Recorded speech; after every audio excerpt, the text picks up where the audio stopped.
WCLN 1170 Radio and Cable Channel 16 are pleased to present We Should Know, hosted by J.W. Simmons, an upbeat, informative look at people, places, and issues facing our community. This education-based analysis of issues will remain positive and informative as we consider closely what we should know.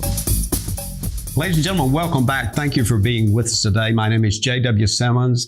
I'm your host. The name of the show is We Should Know, and we're talking with Joey Leggett today. Joey is the CEO of Falcon's Children's Home.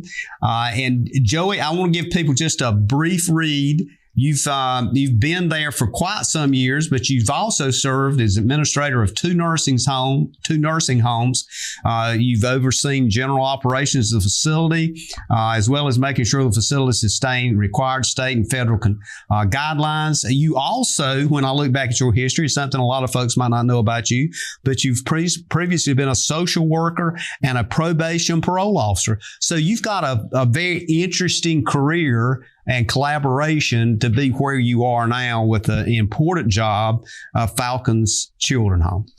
Well, thank you, JW, and thank you for allowing me to speak. And let me apologize up front for my voice. I'm going through a little cancer right now. It's treatable.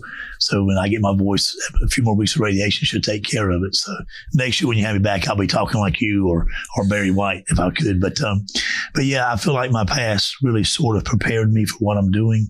I didn't job hop. I just sort of progressed, I guess. I worked in social services with Mary Margaret Hobbs, and then I worked in probation parole with Jimmy Thornton, our sheriff now. Had a great experience there, a lot of knowledge I gained from that. And then I worked with George Wilson running nursing homes for about 10 years. So in a way, all that prepared me to what I do now because I work with juveniles some and I work with the court system some. I realized how social services operated. And in running nursing homes, it's one of the most regulated industries in America today.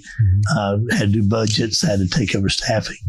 For those who may not know, Mary Grant is either the second or third largest nursing home in the state of North Carolina. So a lot of employees there and a lot of residents there. So very much esteemed here in Sampson County is where I got my training. And I wouldn't trade anything I did for anything. I really enjoyed doing it. And it really helped prepare me for what I'm doing now. One of the things that fascinates me, it's like you were being prepared for this journey with Falcon's Children's Home. And it's one of those things, Joey, when I look at what you have done and where you are, this almost been a message from God to actually put you in these places to make sure that people are looked after. In many cases, some of the most fragile people in our society are our children. And from all ages.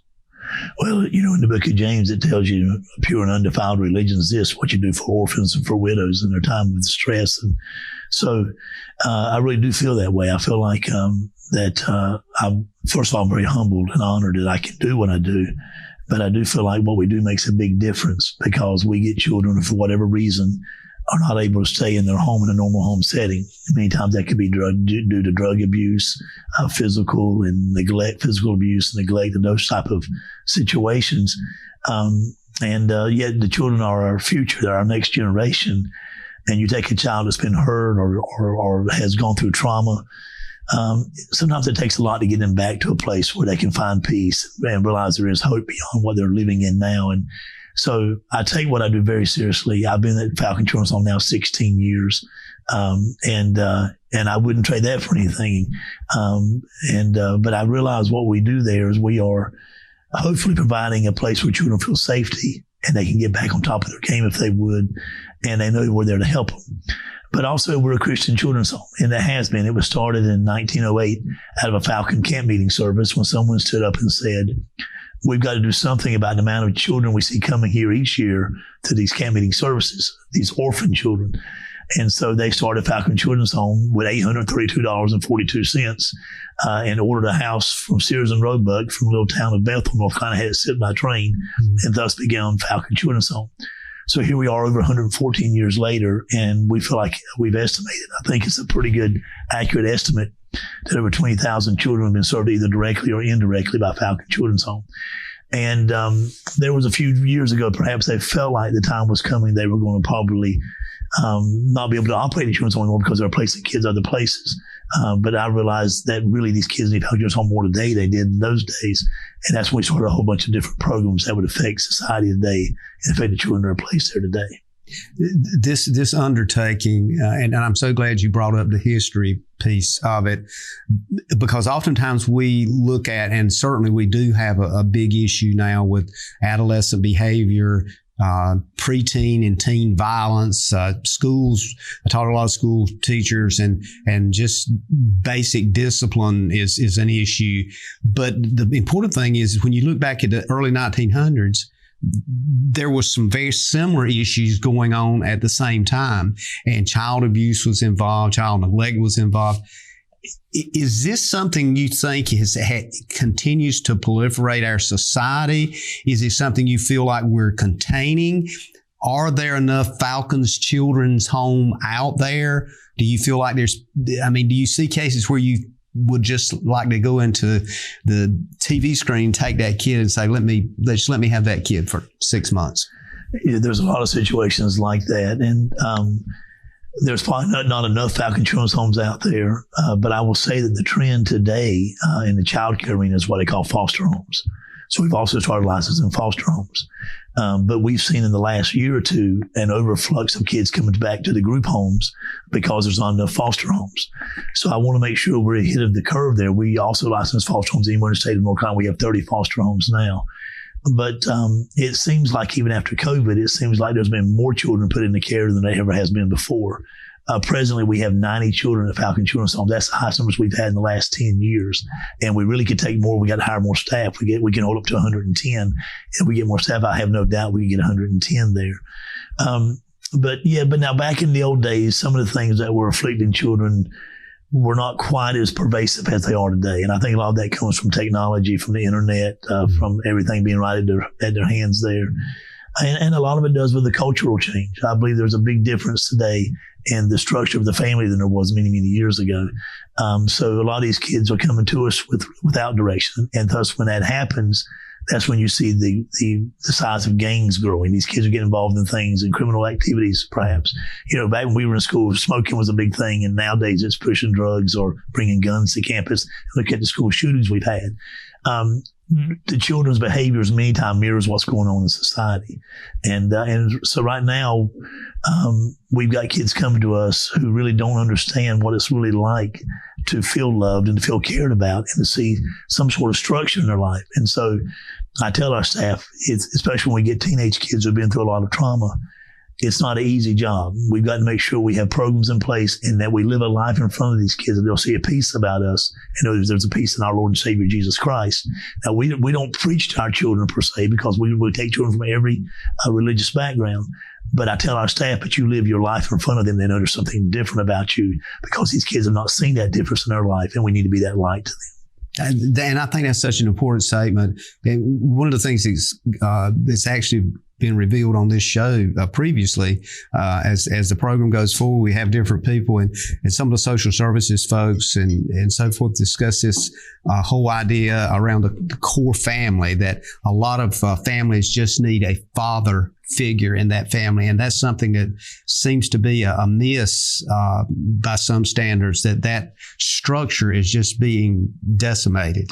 Yeah. And there's probably a lot of reasons for that. And I wouldn't go into all those reasons, but there's not that nuclear structure family that we used to have when we were growing up in a lot of cases.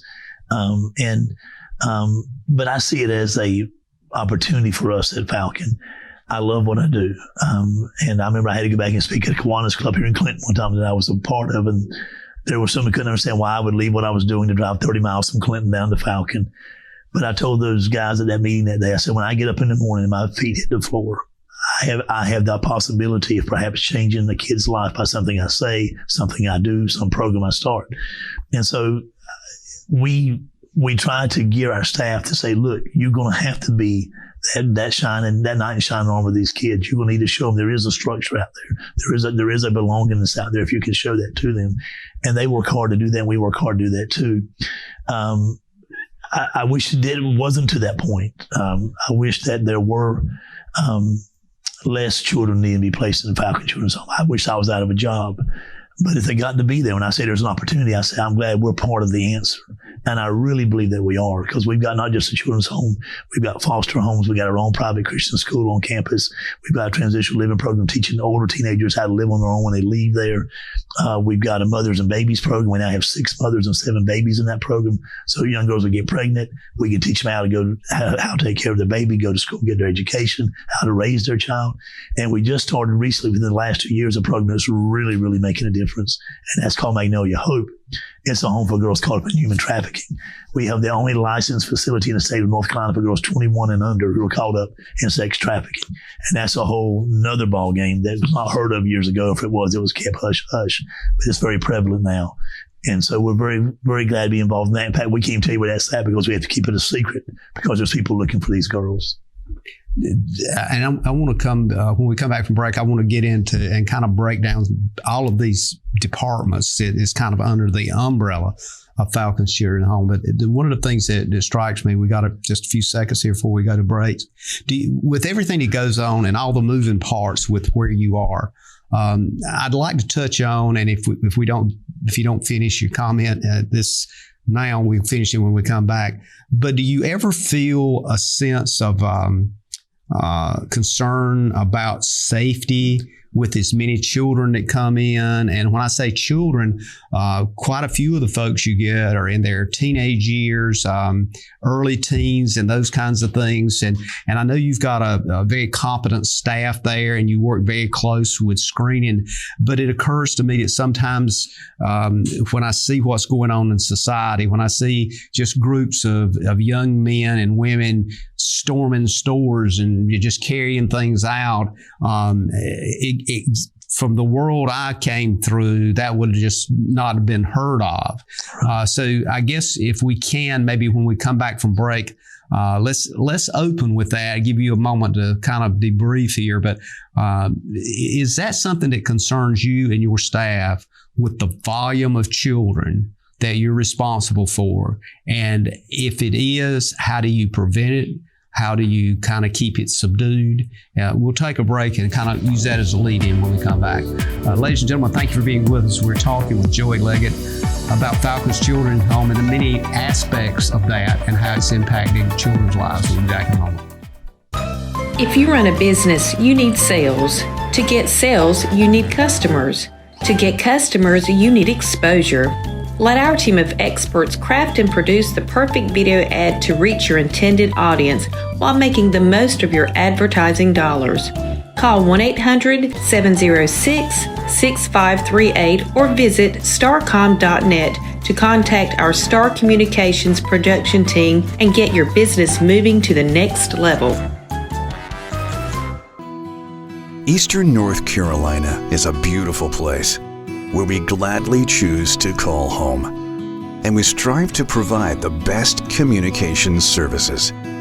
STAR is committed to improving communications to all our service areas because we want to improve the communities where we not only work, but also live. STAR Communications. We are neighbors serving neighbors.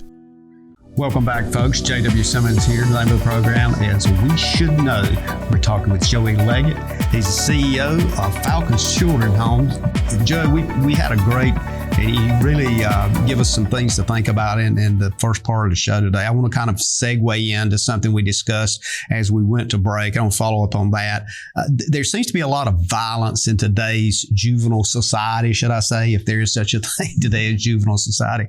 And we see a lot of this being acted out in schools. We see it being acted out on our streets, large groups of people storming stores and just carrying out stuff. In my day, we would call that theft, stealing. It was a crime. I don't know what it's called today. But do you get concerned about you and your staff and others when you're dealing with as many children as and I use the word children, that includes young men, young women, teens, early teens, and I think you even up to 16 years of age or something.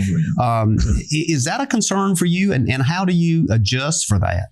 It's very much a concern, and we're licensed for ages 0 to 21, and 70% of our kids are 15 and or 14 and over. And that's why I said earlier that the children's home is more needed today than it probably was 50 years ago, because there's these teenagers who are angry. There's an angriness in society. And again, as I said earlier, children mirror what's going on in society. And if you look at the news and if you look at the things that are going on in society, there's just an anger out there. And some of these kids, of course, if they've been mistreated and not taken care of, that adds to their anger. So it's a very big concern of ours.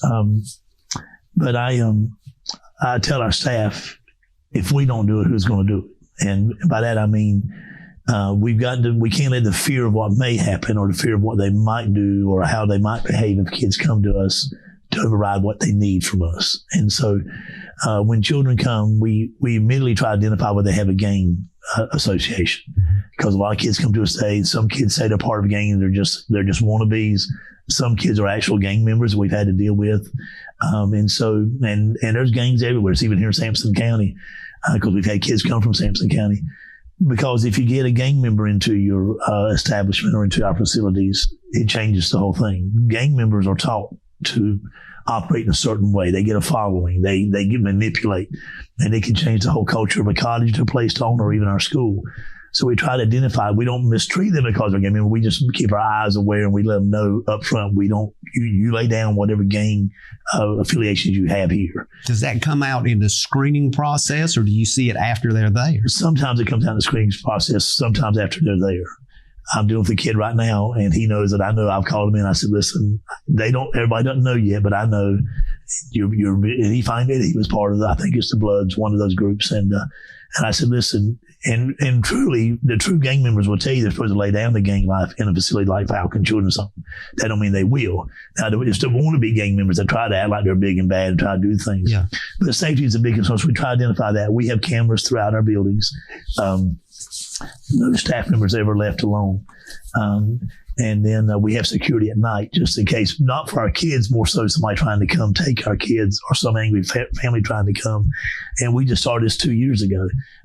Even a little town like Falcon, right off Interstate 95. So I said, we really have got to be concerned, especially with all these mass shootings going on, and people get upset for a lot of different reasons. We're dealing with people's children. Though we didn't take them, they may hold us responsible. So I said, for my staff's sake and for the children's sake, we need to have security here at night. So we have a security guard out at the campus at night. But we're not a lockdown facility, so kids can leave anytime they wanted to. But that's more to keep people out if we can. But the way we deal with it, if we see a kid who comes with those kind of anger tendencies and a violent background, then we try to show them there's different ways. We try to, we have different corrective plans. We don't, of course, we never lay a hand on the child, but we have what we call consequences. If you do this behavior, this is a consequence you're going to get. We do that, try to teach these children over time that you can't go out there and do this, steal from a store and do this. This will be the consequence you have. In fact, we have like a kangaroo court system called the grievance committee or the DCL team. If you do certain things, you go for a DCL team, and they'll tell you what you did was wrong, and we give them a plan of correction to correct that behavior. We also have a cottage on campus if a child continually misbehaves, that we put them on what we call our emergency cottage, where we can focus on them and what's bothering them the most, what's causing that anger. And a lot of times, when you start pulling back the layers of that onion, you realize there's a lot of things in these kids' hearts and minds that they've been taught, and they just don't know better. Mm-hmm. But I tell, and I like to tell the county social services directors this: when we kick a child out, we've tried everything, because we believe we try to reach every child we can. But my rule of thumb is, but if one child starts to pick 4 or 5 other children to do wrong things, then I have to make a tough decision, because I can't lose 4 or 5 children trying to save that one child. Mm-hmm. But very rarely do we have a lot of violence on our campus. You got your usual fist fights that may happen, or somebody, saying something behind somebody's back. But I know with some of the issues they come to us with, you would think it would be hard to believe, but over time, these kids learn to appreciate and love each other, and they become more like a family. Not always, but most of the time. And then we make sure our house parents show them love. The other thing, too, is we never have a staff member by themselves with the children. There's always at least 2 in the hall every time. So we got staff members on the cottage called house parents. We have to have one social worker on our campus for every 15 children that works on our staff. We also have maintenance staff. We have kitchen staff. We have recreational staff. So there's people in and out of these halls all the time who are seeing what's going on. And we have different systems in place to make sure if something dangerous could happen, we'd be right on top of it. When you look at the structure that you have set up as far as the social structure, inside the facility. One of the things I think is important for folks to understand is what you alluded to.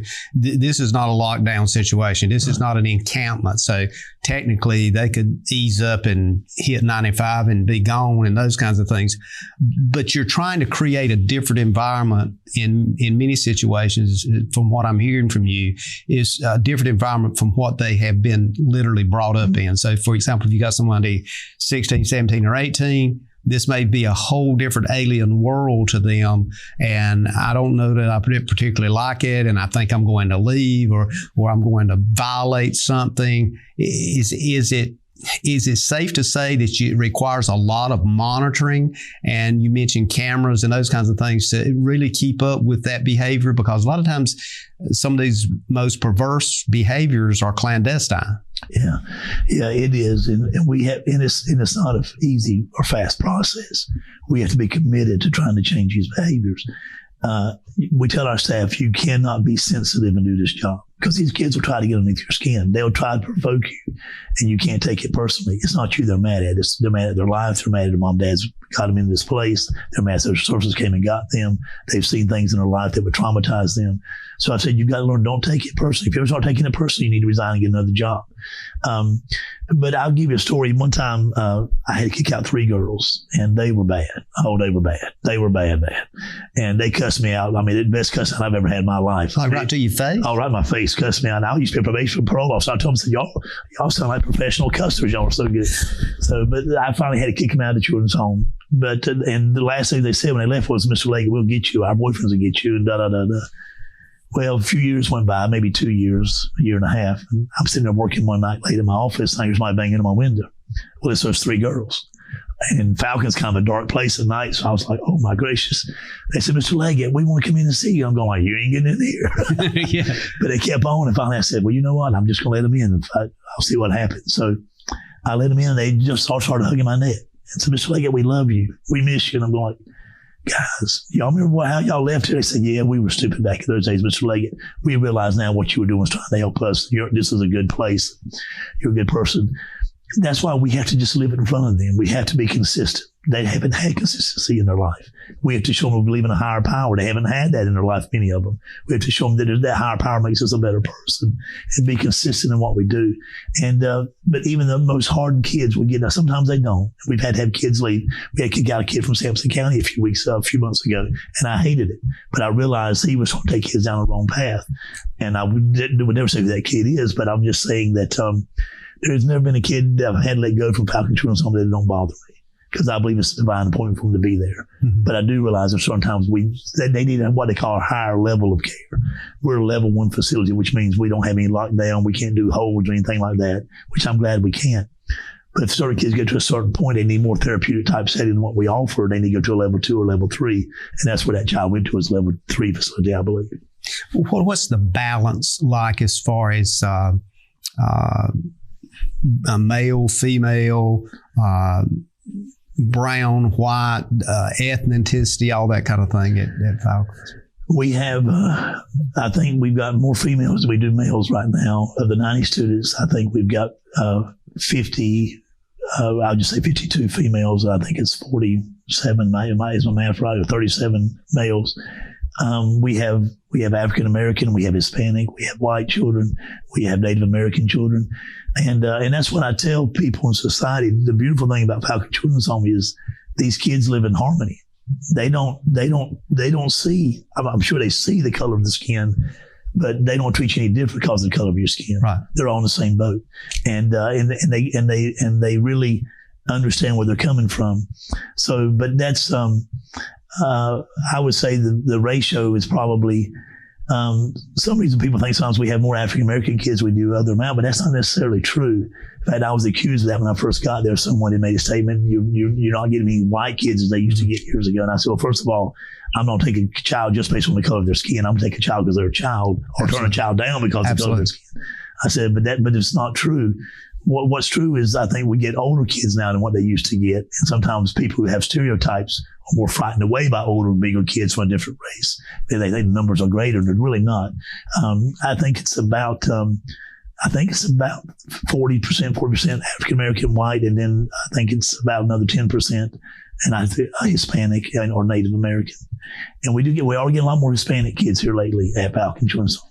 And they're great kids. All the kids are great. But the ratio there, we don't hardly even pay attention to it because we don't want that to be anything that factors into what we're doing there. We're going to take another break. When we come back, I want to kind of look at some of the different areas that's going on. Oftentimes you hear of children's home and you just think it's like one thing, but you got some functional areas here that are critically important. You're continuing to add to that. So, ladies and gentlemen, we'll be back in a moment. Stay tuned. Call a friend. We're talking with Joey Leggett. Some could say we're talking about the future of our country, the future of our world as our children. We'll be back in a moment. Providing fewer commutes, more backyard offices, and crystal clear meetings. Providing less, you froze up, and more presence in your presentations. Providing a better internet experience. Providing possible. You're out for an evening on the town. Finally a chance to relax and forget that you left your front door completely unlocked. Fortunately, you just installed a security system from Star Communications. With just your cell phone, you can check on your house, lock it down, light it up, and get back to relaxing. You forgot to put Buster in his crate. Unfortunately, we can't help with that. Security and automation from Star Communications. Call today to find out more. Most aging adults want to stay in their homes as long as possible. And as your loved ones get older, you want to support them, even when you can't be there. Star is proud to offer Star Alert. This new system is now mobile and has GPS compatibility, so your loved ones can live their lives and you can have peace of mind, knowing they can get the help they need with just the simple push of a button. The new Star Alert also offers automatic fall detection, so help will be alerted even if they can't press the button. Call and ask about Star Alert today. 105.7. 105.7. Tuning in to Christian 105.7 is tuning in to a space of hope, encouragement, answers, and love. With the magic of radio or the convenience of the internet, Christian 105.7 is focused on sharing the universal truth and light of Christ with a local touch that creates that special feeling of community. More than just another broadcast station, we're your neighbors. Christian 105.7. What faith sounds like. Welcome back, folks. The name of the show is We Should Know. We come to you each and every week on Tuesdays at 2:30. There's replays at 7 p.m. Tuesday and Thursday on Channel 16, Star Communications TV. Also simulcast on WCLN Radio. Today we're talking about a significant, important piece of our social structure. That's our children that represent the future of our country, our communities, and in many cases, our world. We're talking with Joey Leggett, who has quite a bit of experience in multiple ways, everything from parole probation to managing well care facilities to now the CEO of Falcon's Children's Home.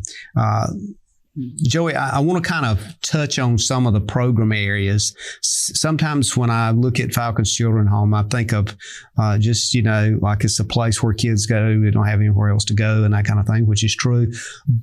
But you've got so many different compartments. One of the things that comes to mind is the New Life Christian adoptions. We talk about foster homes. Sometimes foster homes can lead to adoptions, and they're two kind of different things. But I'd like to start with that and then maybe talk about the Falcon Academy, what that is. But it seems to me that would be a good starting point if that'll work. Yes, we felt like that with the trend being toward foster homes that we needed to start going that route. We'd always just been a residential children's home. And one important thing at Falcon, and something I try to make sure I stay aware of, is what is trending out there. We don't want to get caught behind where we should be as far as helping children and getting children in place. But we had a little girl named Lamondria.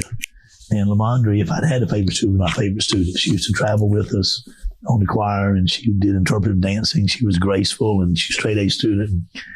But her grades started failing, and the house parents said, "Mr. Leggett, will you please come talk to Lamondria, because we know she's one of your favorite students," which to all the students, all the students are my favorite students. But anyway, So I went and talked to her. I said, Lamondre, tell me what's going on. And she said, Mr. Leggett, you won't understand. I said, well, try me. She said, well, when I was a kid growing up at home, one of my favorite things to do was get up on Saturday morning with cereal and watch cartoons. She said, but here in this congregate care or group home, because we're all on schedule, because you have anywhere from 8 to 10 kids on a cottage and they're on schedules to eat, those sort of things. She said, I can't get up on Saturday mornings anymore and lay around in my pajamas and watch cartoons. And I said, Lamondre, you're talking to the choir. I was a Captain Crunch kid. Captain Red Berries, had the Red Berries. But every Saturday morning, I want to eat Captain Crunch and watch cartoons. She said, would you please think about starting foster homes? So I went back and I told our staff, let's get started. And I love how God sometimes reveals things to me through children, you know. And so we started getting foster homes, and what you were saying is accurate. There's what you call a foster to adopt program. Yeah. Some people become foster parents with the intention of hopefully adopting. Hopefully a child is placed with them, and that's a wonderful thing. Then we have an adoption agency, a Christian adoption agency outside the foster care, where it's private adoptions. There is nothing better for any child than having a forever home. And again, if I was out of a job tomorrow, that'd be okay if every child could have a forever home. I don't ever want to be about numbers at Falcon. I want every child to have a forever home.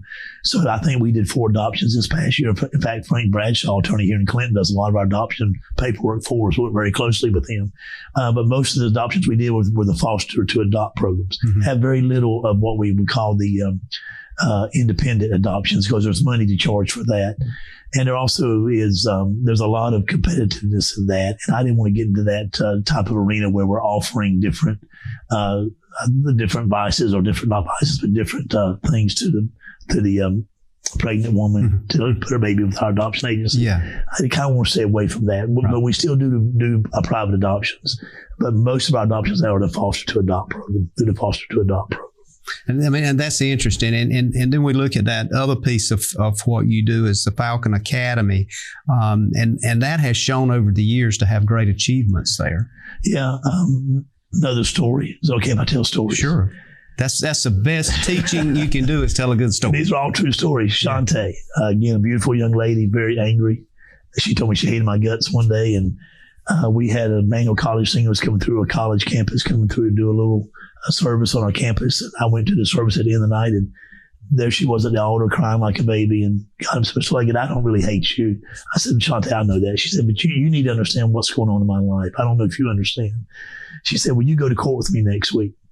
And I said, Shantae, I've got, and I thought back to the scripture where when the little children came to Jesus, he stopped what he was doing to take up time with the little children. Yeah. I said, who am I to think I should take out time for a girl who wants me to go to court with her? So I went to court with her, and it was terrible, the things she had to go through. And I left her angry at her family. I could understand why she was so angry.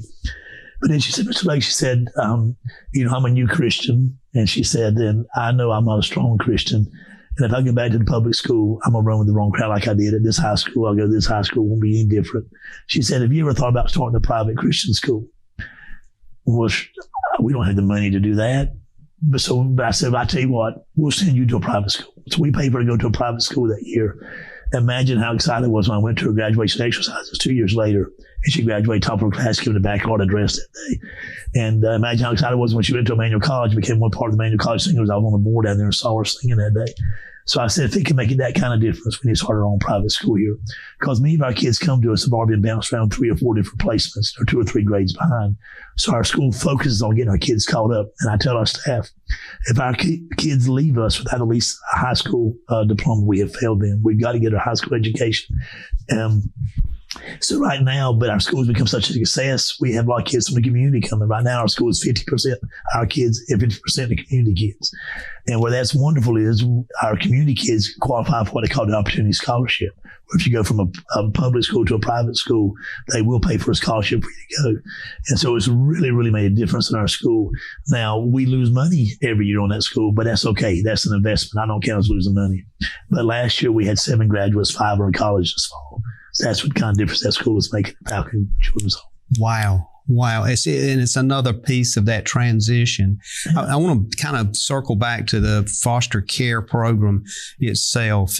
You do a lot of attention to foster care.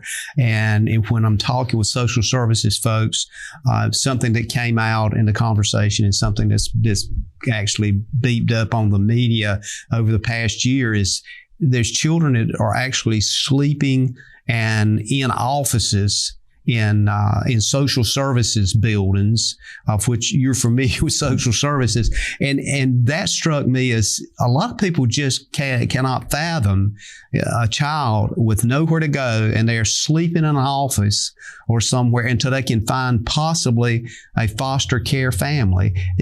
Let's kind of discuss that a bit. Yeah, well, and I used to be a social worker in Sampson County for 2 years, so excuse me, I understand that that scenario, if they take a child in the middle of the night, they need to find a place to put that child. And a lot of times there's not enough foster homes right now. And that's probably why the group home that I'm asking so many children, that when they take a child, the first alternative is try to find a family member to take that child. The second alternative is to find maybe a friend or somebody in the community that can take that child. The third would be foster homes. Falcon Children's Home is the last choice normally because they don't want to put a child in group homes unless they have to. Now, some counties don't follow that rule because they know Falcon's such a good place. They go on and call us first. But when COVID hit, a lot of the foster parents got out of being foster parents. I think North Carolina lost like 300 foster homes during the COVID. So that's why there's been an influx of children needing care. But we were talking about security while ago and safety.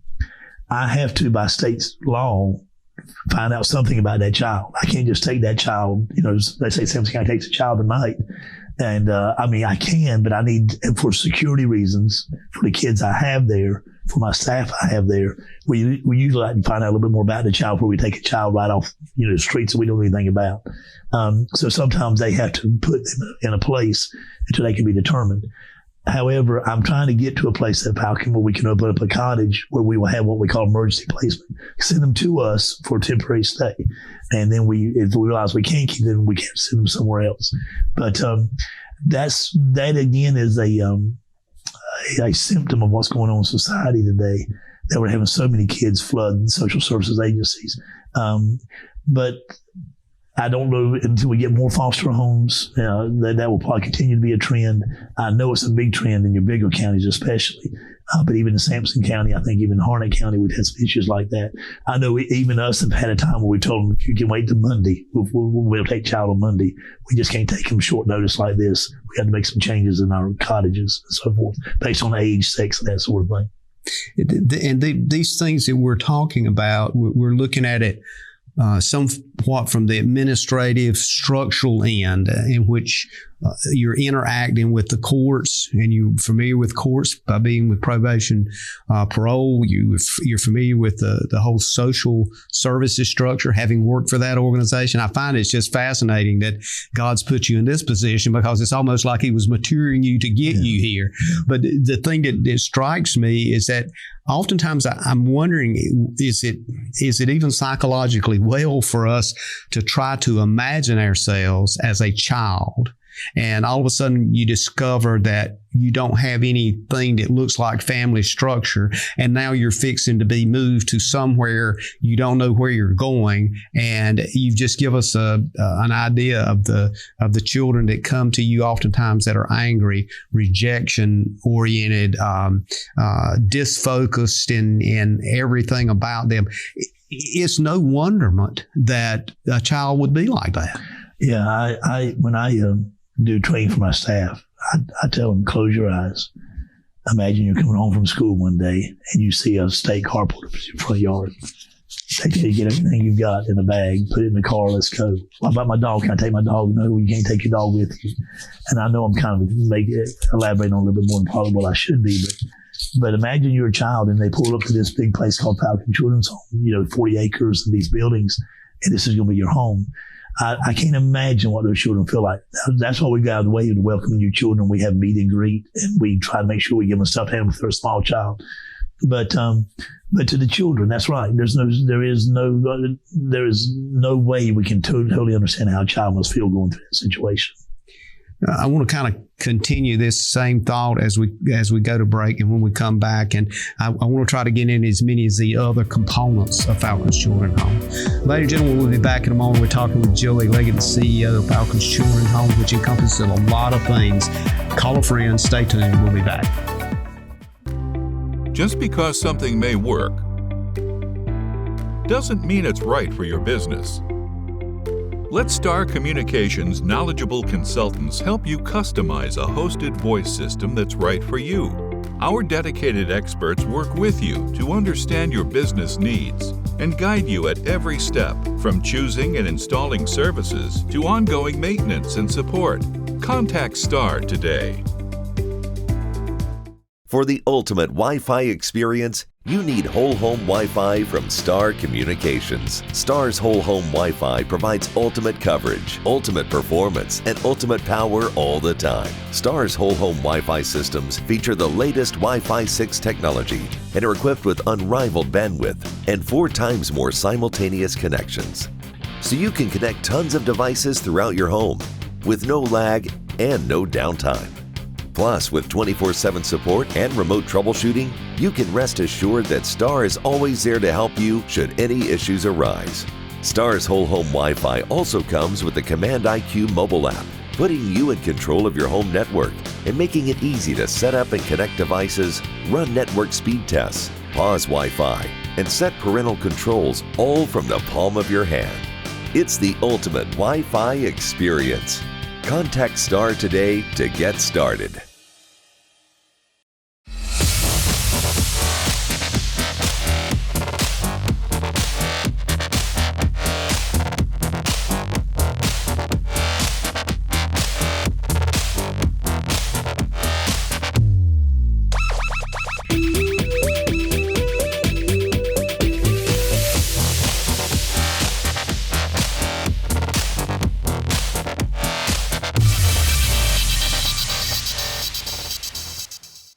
Ladies and gentlemen, welcome back. We Should Know is on the air. We thank you for being with us today. My name is J.W. Simmons, your host. We're coming to you on Star Communications TV Channel 16. We're simulcast on WCLN Radio out of Clinton, North Carolina. We enjoy each and every week interaction with you and listening to you, what you thought about shows we've had. Today, we're talking about children, young adults, the future of our society, what happens with them, projects what will be tomorrow and years to come. We're talking with Joey Leggett, someone who knows a lot about that. Joey, you've dedicated a huge portion, actually you've dedicated your life to looking after other people. If you go back all the way of a lot of the things that we discussed about your career, and we're talking about Falcon's Children's Home now, and we're going through some of the various areas of functionality, and I want to touch on these quickly. This is our last part coming up here today, but there's another part called residential care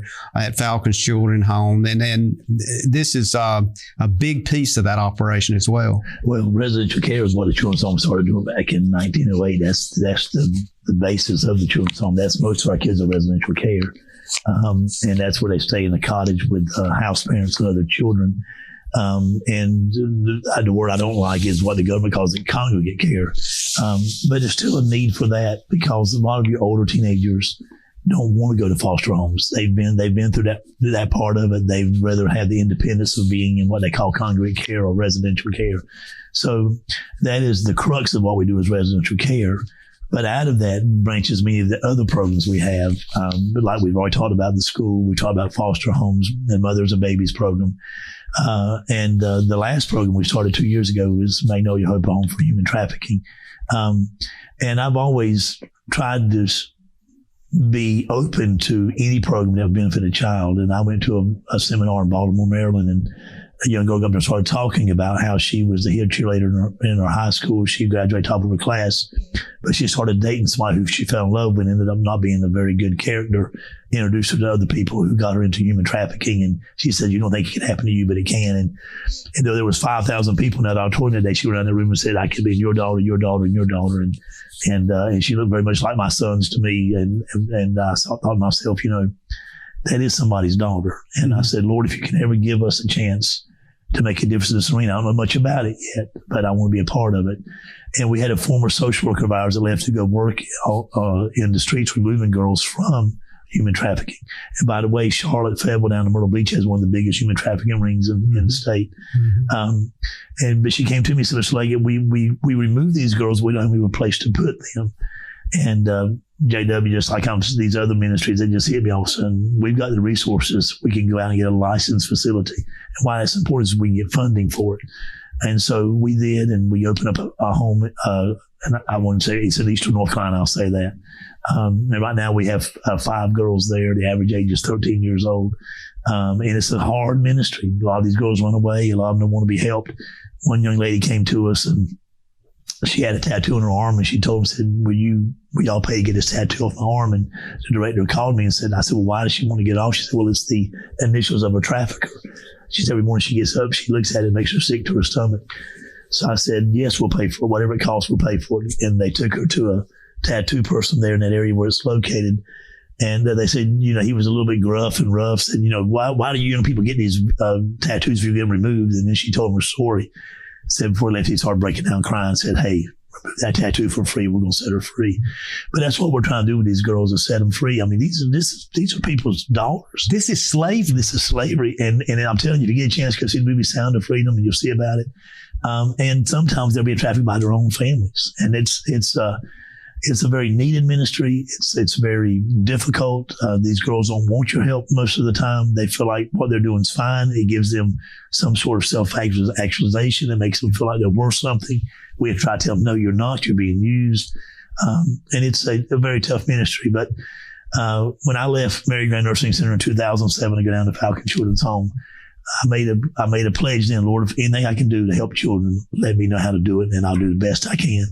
And so this is one of the last programs that we've started. And I don't know where the next 10 years may go, because I'm getting old now. It may not be last 10 more years, but this human trafficking program called Magnolia Hope is really something that's making a difference in our girls' lives and these girls' lives, and it's something that's really, really needed.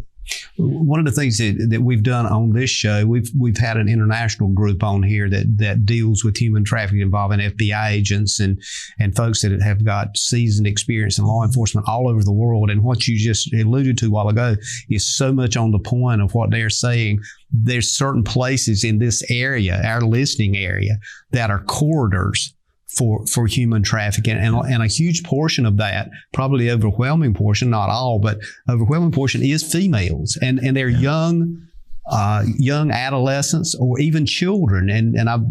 We had a conversation off air with some of these folks a while back, and they're saying some of them are young, like 9, 10, 12 years of age, and they get caught up in it. Then they don't understand there's something else. They forget they've got a life. Right. Yeah, they get so almost brainwashed. It's what they know.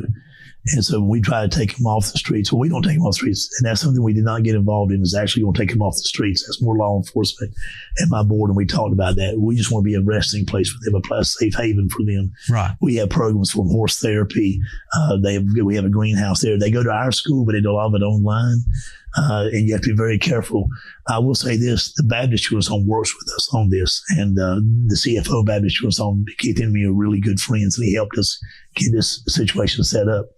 But we don't have it on our campus or on Baptist Children's Home campus, because you don't want to bring those people who might be looking for these girls onto your campus. That's another reason we have security guard at night, especially on I-95. If they ever gets word they think we've got girls at Falcon, they come to Falcon looking for them.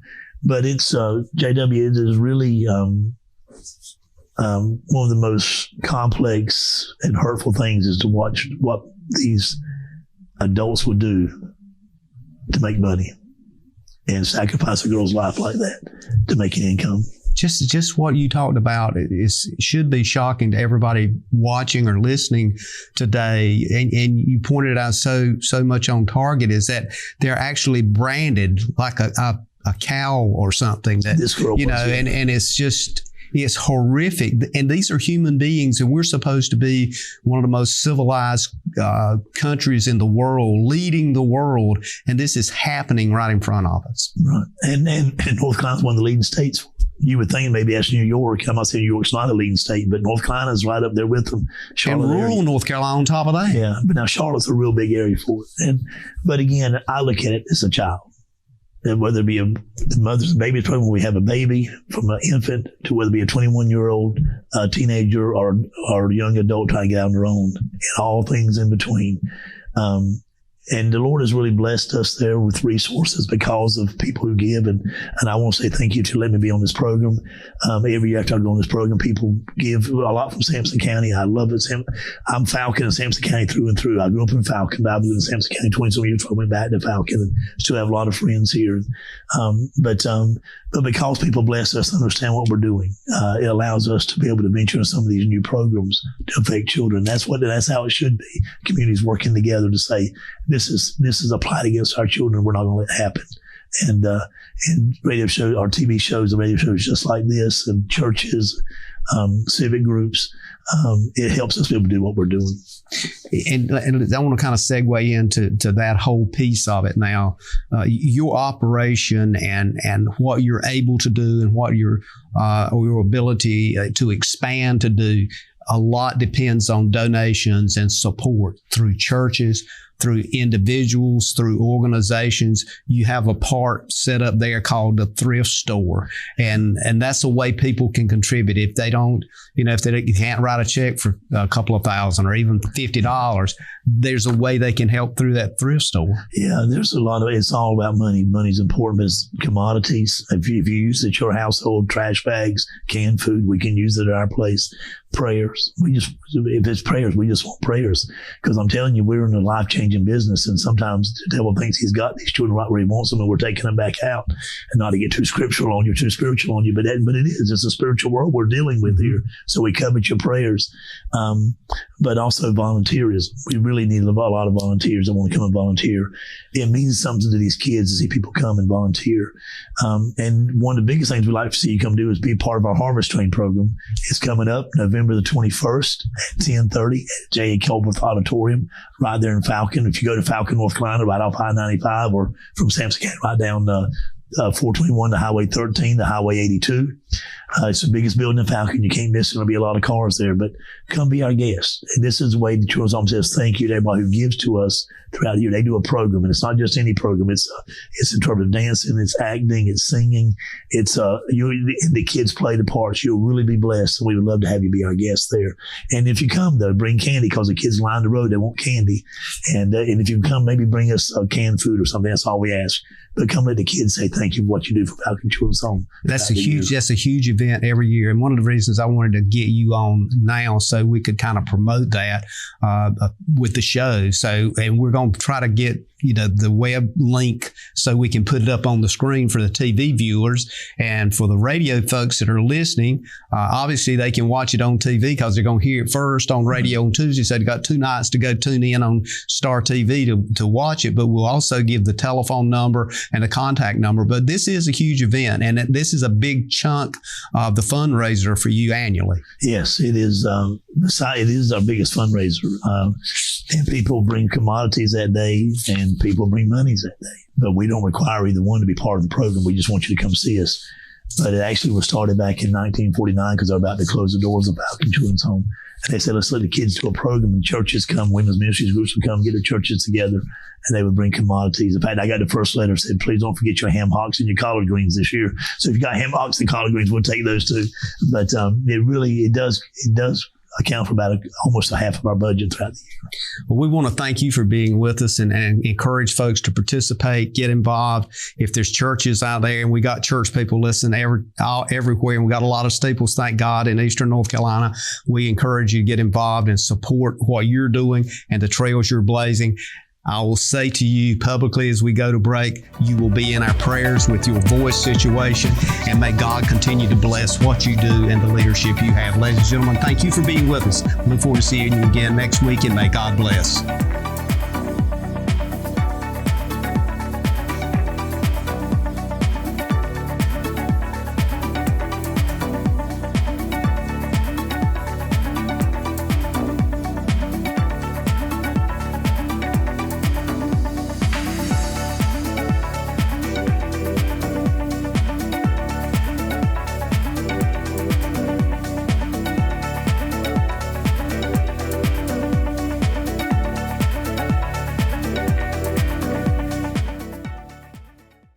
Thank you for tuning in to this week's episode of We Should Know with host J.W. Simmons. If you have a question, comment, or suggestion regarding this or any episode, please send your emails to weshouldknowedu@gmail.com. And remember to tune in every Tuesday at 2:30 for another informative episode of We Should Know.